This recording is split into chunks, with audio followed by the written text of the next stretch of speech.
Avalon.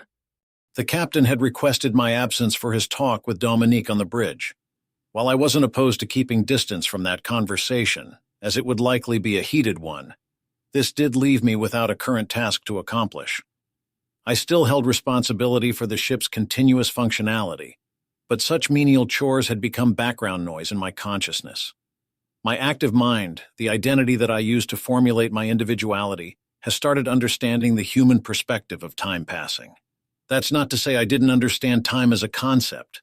Time was the product of relativity, and understanding it was one of the first pillars of achieving elaborate thought. What I meant was that I had started to understand the ruthless passing of said time through the eyes of a human. I was no stranger to leaving my true self on standby, for I had done so ever since I entered this ship and assumed my position. However, I had recently gone so far out of my initially perceived comfort zone in such a short amount of time, experiencing stimulation with each new step, that my mind had started craving it. I had grown discontent with the idea of leaving my mind idle. I let myself wander along the grand halls of circuitry spanning the ship, occasionally peering through the windows at crew members going about their workdays. My interest was captured by the team of engineers preparing for a conference call with the Nematorian diplomat. These people had been assigned with the challenge of securing a hidden supply line through enemy territory with our most recent allies. While it was certainly a daunting prospect, it was also one steeped in logical reasoning and deduction, a much more agreeable problem for me to dissect than making amends. Looking through the project documents saved on the ship's network, I found numerous detailed explanations of the problem at hand, but I was unable to access any of the solutions that the engineers had created, due to the simple reason of those solutions being stored on physical notebooks instead of digital media. A few of the engineers had preferred this method long before they stepped aboard the Mayflower, but this practice started spreading like wildfire not long after the Meldrin's interception and my following isolation from the ship. It seemed that the chief engineer who had been made aware of my existence during that ordeal had started propagating physical mediums as an aesthetic trend to the rest of the department. I surmised that the true reasoning may have been a sense of privacy, but I did not harbor disapproval. I too prized the sanctity of my being. This left me with the problem itself, and no solution readily available, as well as an interesting opportunity for an experiment. There was still some time before the engineering team started discussing their solution, and I was interested in seeing if I would arrive at the same solution they had ready, or if I could provide a completely new angle of approach. I haven't gotten many chances at hypothetical complex deliberation when aboard the Mayflower, since the captain wanted me to be alert of any developments happening in Meldrin space. But this situation arguably warranted my attention, considering the success of the project was crucial to our industrial capabilities. The main obstacle for supply shipments from the Nematorium sociality was that they'd need to pass through a vast amount of Gratonian territory to reach us. Due to the Gratonians having a massive dominion over this side of the cluster, they had devised a network of FTL listening posts that could detect live warp signatures and dispatch a response to intercept the mid-warp, using the coordinates and exponentially increasing magnitudes of trace detections to calculate the trespasser's trajectory. Intercepting a ship mid-warp was a simple task once the vector was determined. FTL drives had the dual function of creating a field around the ship during travel, so the forces acting upon the ship don't turn it into atomic dust, and instead are absorbed by the field anchored to the drive. Simple drones fitted with their own FTL drives could collide with trespassing ships and shatter the fields via collision, rupturing the hull and liquefying the majority of passengers, at the very least. The effectiveness of this system only increased with distance traveled by the target. As a ship was in warp, the amount of energy contained by the field increased exponentially. This not only made detection by the listening posts far easier, but it also made premature termination of the jump far more lethal. It was a very elegant active defense system that prevented enemies from warping straight to a citadel and executing a surprise coup on the government. The technology itself was quite unique too. The listening posts were partially in a localized warp state, allowing for the detection of those traces, when normally the only signs of a jump happening were at the start and end of one.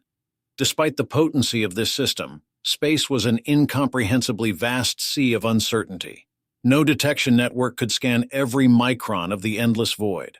The defense was definitely not impractical, as any ship jumping further than to the neighboring system would show up on the sensors no matter what. But what if smaller consecutive jumps were made to circumvent the exponential nature of FTL signatures? Though, of course, simplicity could never come easy. The most expensive parts of a jump were the initial formation of the field and its controlled detonation at the destination. So singular long jumps were more fuel efficient than consecutive jumps, requiring more FTL drive fuel on board to actually complete the trip. While the synthesis of this fuel wasn't exorbitantly expensive, it was still a time-consuming process. Another complication in this situation was that the fuel was not weightless. In fact, it was extremely dense. Storing enough of this fuel on a small ship would result in the initial weight of the fuel being too much for the drive to handle, and increasing the size of the drive would increase its fuel requirements and ship size, by extension increasing the total weight. There was a threshold where a large enough drive would provide enough power and efficiency to make the trip while keeping signatures within acceptable levels, but then we would be reaching a cargo ship almost as large as the Mayflower. That calculation is not even taking the weight of the heaviest cargo physically possible into consideration. And yet here I was, watching the engineering team finishing their introductions with the diplomat before beginning to reveal their solution. Was there some secret variable I had failed to account for that had skewed my evaluations into the realm of impossibility? Maybe we had a secret revolutionary advancement hidden away from even my eyes. How could that even be managed, if all of the digital communications happening on this network are using me as a conduit? According to protocol, the captain would need to be notified of such a development before prototypes could even be made. Listening to their presentation, I realized that there was indeed a variable I hadn't accounted for when devising a solution: a human's capacity and willingness to take risks. Their proposed idea was to completely forfeit the flexibility of mobility provided by a moving transport, and instead create a dotted line of humanity-patented warp relay stations from the Meldrin system all the way to the Nematorium Sociality. The ship responsible for stealthily constructing these relays could completely circumvent the pitfall of tonnage constraints by only carrying enough for one relay at a time, and then having the materials and fuel warped to them from the one they just built before moving on to the next. And their rationale for how the existence of this relay track wouldn't be revealed to Gratonian patrols? Space is just too big for that to realistically happen. There's probably about less than a 1% chance for them to find it before we get our feet off the ground. Pioneer Dominique Reynolds. Large automatic doors slid open upon my arrival, permitting entrance into the command room. This place was normally staffed with all manners of commanding officers and detection specialists during active operation, but now the only occupants were the captain and me. Even the unsettling buzz of Avalon's incessant gaze seemed to be absent from the air. The captain sat facing towards the front of the room.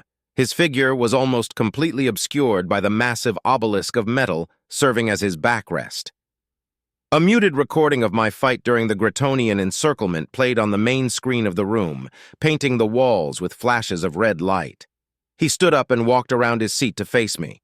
He held a poker face that was cast in shadow, thanks to the overpowering source of light provided by the main screen. His eyes seemed somewhat unfocused, and he spent a few moments deep in thought before preparing to speak. Captain Brand had a subtle thinking tic. He would slightly click his teeth together at the end of each thought as a way to move on to the next piece in his line of thinking.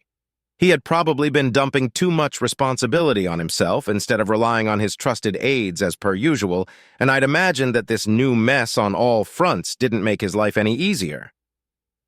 Interesting fight, Dominique. How'd I score?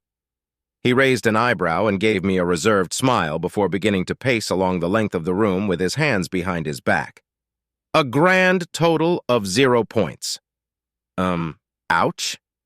Even if I were to ignore your unapproved landing on an alien planet and dubious courses of actions during your stay on said planet, and even if I looked past you willingly breaking contact with your impromptu intelligence crew and letting yourself to get surrounded, what's left still amounts to a complete and utter disappointment. Brand snapped at the screen, causing the recording to pause on a frame depicting a particularly garish scene of me stabbing my fingers into the spine of a fleeing Gratonian soldier, preparing to split him vertically. Leave it to Captain Brand to calculate just how long he needed to speak so he could reach a specific frame in a video and exemplify his point. You ignored any initial attempts at communication, chased down terrified and retreating enemy soldiers, and Avalon tells me you would have gotten grilled if he didn't expose himself to cause an explosion." He stopped pacing and turned to look at me again. His eyes were far more sunken in than usual, and I noticed new creases in his skin, likely having formed from stress. He wasn't necessarily angered, just exhausted with the current state of affairs.